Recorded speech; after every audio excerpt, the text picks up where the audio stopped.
নমস্কার, আমি মিঠু। মিঠুর ঘর কন্যায় সবাইকে স্বাগত। সবাইকে সুপ্রভাত জানিয়ে বুধবারের ব্লগটা শুরু করলাম।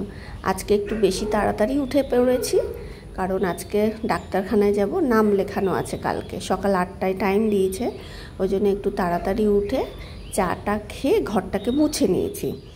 ঘরটাকে মুছে ফ্ল্যাটের বাইরের, সামনের ফ্ল্যাটটা আর কি, নতুন ফ্ল্যাটের বাইরেটা পুরো জল দিয়ে ধুয়েছি। তারপর রেডি হয়ে, ওর বাবার তো ছুটি আছে আজকে, যাচ্ছি ডাক্তারখানায়।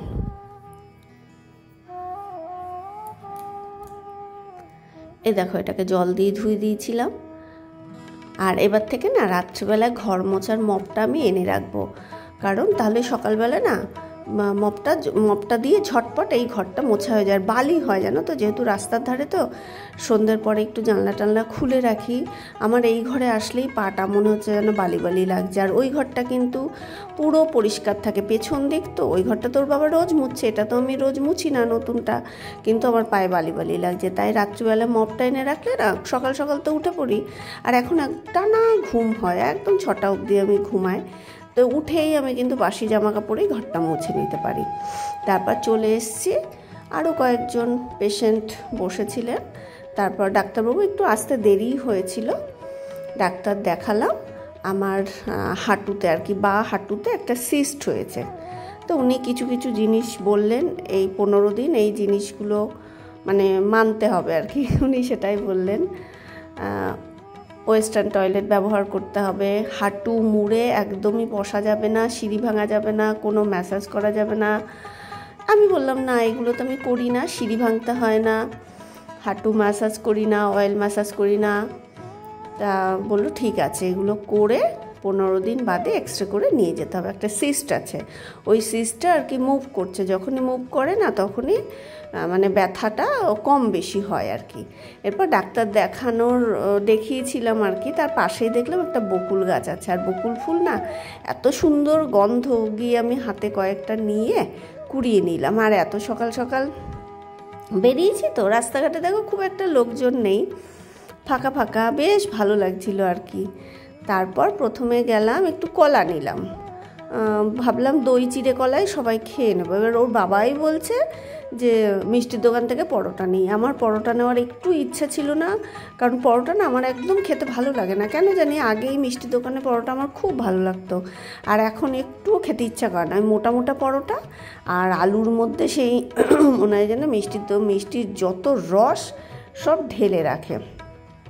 তবুও ওর বাবা যেহেতু বললো, জানি না, ও ময়দার জিনিস খেতে চায় না, হঠাৎ বললো, ভাবলো হয়তো আমাকে গিয়ে আবার চিড়ে পিড়ে মাখতে হবে, ওই কারণেই মনে হয় বলেছিল। তা যাই হোক, 5টা পরোটা এনেছি, আমি একটাই খাবো। এবার এই যে এই জিনিসগুলো অ্যাভয়েড করতে বললেন। 15 দিনের ওষুধ দিয়েছেন, ডেলি মানে 15 দিনের 4টে করে আছে আর কি, সকালে 2টো করে, রাত্রে 2টো করে খেয়ে 15 দিন টানা ওষুধ খেয়ে এক্সরে করে তারপরে আবার যেতে বলেছেন। তারপর দেখো, পরোটা আমি তো একটাই নিয়েছি, একটাই খাবো। আর জিলিপি ভাজা ছিল গরম, অনেক দিন বাদে নিলাম। জিলিপি দেখলে আমি লোভ সামলাতে পারি না, সত্যি বলছি। জিলিপি, বোঁদে, ওই জন্য আগেও বলেছি ভিডিওতে, আমার হাজব্যান্ড বলে দুনিয়ার মানুষ যেগুলো খায় না তোমার সেগুলোর দিকেই নজর। সত্যিই তাই, মিষ্টির দোকানে কত মিষ্টি থাকে, মানে ওই যে মিষ্টি দেখলে এই মিষ্টিটা খাবো, ওই মিষ্টিটা খাবো, তা কিন্তু না। আমার জিলিপির দিকে আগে চোখ যায়, আর ভালো লাগে মিহিদানা, সীতাভোগ। খেতে খেতে পরোটাটা খেতে খেতে মাছালা এসেছিলো, দৌড়ে গিয়ে একটা রুই মাছ ছিল জ্যান্তই, তার লেজের দিক থেকে অর্ধেকেরও কম নিলাম, বেশ বড় মাছটা, 1.5 কিলোর উপরে ছিল। তা আমি মাথা দিয়ে নিলাম, ওই 700-র কাছাকাছি। উনি 650 দাম নিলেন। আর বাটা মাছ নিলাম 300 গ্রাম, ছোট ছোট বাটা, ভাজা খাবো বলে। আর হচ্ছে আম কেটে নিলাম, এই মুসুরির ডালও সেদ্ধ হয়ে গেছে, টক ডাল করব, বাটা মাছটা ভাজা করব, ভাতের মধ্যে আলু সেদ্ধ দিয়েছি, টক ডাল হয়ে গেছে এই দেখো। আর বাটা মাছগুলো ডালের সাথেই ভাজা খাবো, আর আলু সেদ্ধও দিয়েছি। আর দুবেলার জন্যে মাছ ভাত করে রাখছি। সত্যি রাত্রে না রুটি করতে ইচ্ছা করে না। স্কুল থাকলে তো সকালে রুটি করি, তবু একদিন ভাত খেলে পরের দিন আমার ছেলে রুটি খাবেই, ভাত খেতেই চায় না।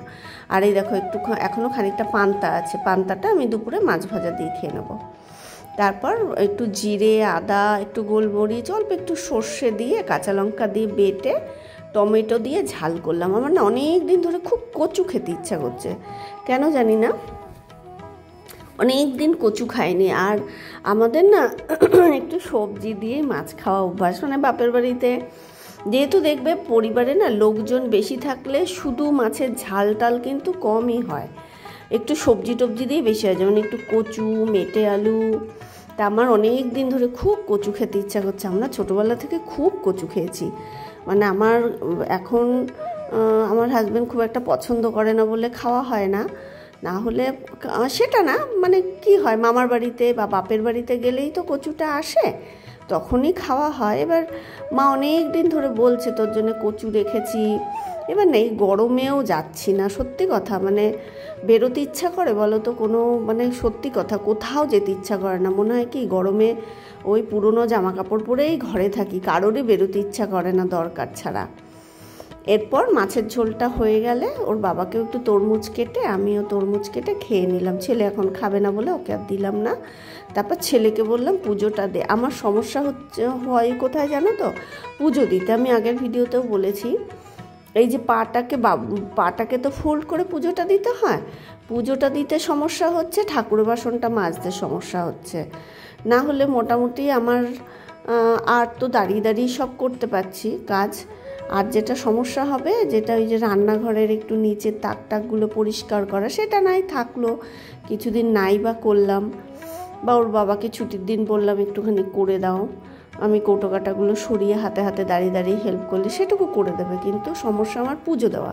তা আজকে ছেলেকে বললাম তুই পুজোটা দিয়ে নে, ওটাই করতে হবে। ছুটি ছাটার দিনকে পুজোটা ও ছেলেকে দিয়ে বা ওর বাবাকে দিয়ে দেওয়া হবো। আর ঠাকুরের বাসনটা ওই দাঁড়িয়ে মাজার জন্য কি করি, আমি এখন নতুন রান্নাঘরে নিয়ে যাব, মানে নতুন ফ্ল্যাটে নিয়ে যাব। ওখানে তো বেসিনে আমি এখনও সিঙ্কে এখনও মাছ মাংস পেঁয়াজ রসুন কিছুই তোলা হয়নি, সিঙ্কটা তো নতুন বসানো। তা ভাবছি ওখানে ঠাকুরের বাসনটা মাজবো, তাহলে আর বসতে হবে না, হাঁটুটা মুড়তে হবে না। এরপর খেয়ে দিয়ে নিয়ে আমি একটা সিনেমা দেখলাম। দেখো এই সোফায় শুয়ে শুয়ে, বাবা ছেলে ওরা ঘরে আছে। অন্তর্ধান কালকে দেখেছিলাম, নামটা ভুলে গেলাম, এরপর পরে বলছি। এরপর দেখো দুপুরবেলা টানা ঘুমটুম দিয়ে সিনেমা দেখে, কালকে দেখেছিলাম আতঙ্ক, সেই সৌমিত্র চট্টোপাধ্যায়, শতাব্দী রায়ের। তখন আমরা ব্ল্যাক অ্যান্ড হোয়াইট টিভিতে সিনেমাটা দেখতাম। এরপর যাচ্ছি মোড়, সন্ধ্যেবেলা সন্ধ্যেবাতি দিয়ে একটু মোড় যাচ্ছি। আমার না কয়েকটা দরকারি জিনিস টুকটাক, যেগুলো মানে বাইরে পাচ্ছি না ছোটোখাটো, কিন্তু গিয়ে দেখলাম মোড়ে এত ভিড়, আমার মাথাতেই ছিল না। কারণ হচ্ছে বুধবারে মোড়ে অফার দেয়। আমরা তো আর সেই সব বুঝে যাই না, মোড় আর যাই কোথায়, 9 মাসে 6 মাসে যাই একটু আধটু। এবার আর মাথায় ছিল না যে বুধবার এত ভিড় হবে, এত ভিড়, আর যাওয়া হলো না। তারপরে ওষুধের দোকানের সকালবেলা ওষুধটা নেওয়া হয়নি, ওর বাবা গিয়ে দাঁড়িয়েছিল ওষুধের দোকানে অনেকক্ষণ, প্রায় 20-25 মিনিট পরে তারপরে ওষুধটা দিয়ে তারপর হচ্ছে মোড় থেকে তো ফিরে আসলাম। এসে তা ভাবলাম একটুখানি মোমো নিই, আমার ছেলে আবার মোমো খেতে খুব ভালোবাসে। এরপর তার আগে গেলাম পনির নিতে, যে একটু চিলি পনির করবো, কয়েকটা ক্যাপসিকাম আছে। গিয়ে দেখি সেই দোকানে পনিরও নেই, মানে ওই দোকানের পনিরটা না, আমাদের কল্যাণী 2 নম্বর বাজারে ওই দোকানের পনিরটা এত ভালো, আমি যতবার রান্না করেছি বা কাউকে খাইয়েছি প্রত্যেকে বলেছে যে তোদের পনিরটা তো খুব সুন্দর। সত্যি এই পনির আমাদের 2 নম্বর বাজারে না, যমুনা ভান্ডার আছে, এত সুন্দর পনির, মানে আমুল পনির ওর কাছে কিছুই না। এরপর মোমোর দোকানে অনেকক্ষণ দাঁড়াতে হলো। 2 প্লেট মোমো বলেছিলাম, এটা চিকেন মোমো, ভেজ মোমোই বলেছিলাম, কিন্তু ভেজ মোমো ফুরিয়ে যায় খুব তাড়াতাড়ি, ওদের ফুরিয়ে যায়। তা চিকেন মোমো 2 প্লেট এনে সস দিয়ে, স্যুপ দিয়ে, আর রাতের তো ভাত, মাছের ঝোল, ডাল টাল সবই আছে।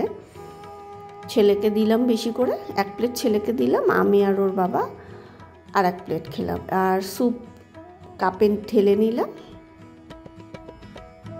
অনেক দিন বাদে মোমোটা খাচ্ছি, আগে মোমো খুব করতাম, আর এই ইচ্ছা করে না এখন, গরম বলেও না, জানো তো, গরম না থাকলেও শীতকালেও মোমোর যে এত ঝামেলা না, ওই পুচকি পুচকি করে বেলো আর মোমো করে আমি কুলাতে পারি না। এটা তো কিনে আনা হলো 2 প্লেট, চলো আরাম করে খেলাম। সে মনে হয় আমার দুজনকে, বাবা ছেলে দুজনকে যদি 2 প্লেট করেও দিই না, ওদের পেট ভরে না। মানে আমি করছি আর ওদের খাওয়া হয়ে যাচ্ছে, হয়ে হা করে বসে থাকে, কখন আবার করব। মানে আমি দিয়ে কুলাতে পারি না, ওই জন্য আর করি না। ও 9 মাসে 6 মাসে যখন ইচ্ছা হবে বাইরে থেকে কিনে খাও। তাহলে আজকে মোমো খেতে খেতে আজকের মতো ভিডিওটা এখানেই শেষ করছি। কেমন লাগলো প্লিজ একটু কমেন্ট করে জানিও। ভালো লাগলে ভিডিওটা লাইক করে আমার চ্যানেলটা সাবস্ক্রাইব করে দিও। যারা আমার ভিডিও দেখছো, লাইক করছো, কমেন্ট করছো, সবাইকে অসংখ্য ধন্যবাদ। এভাবেই আমার পাশে থেকো। এই প্রচণ্ড গরমে সবাই খুব ভালো থাকো, সুস্থ থাকো। টাটা।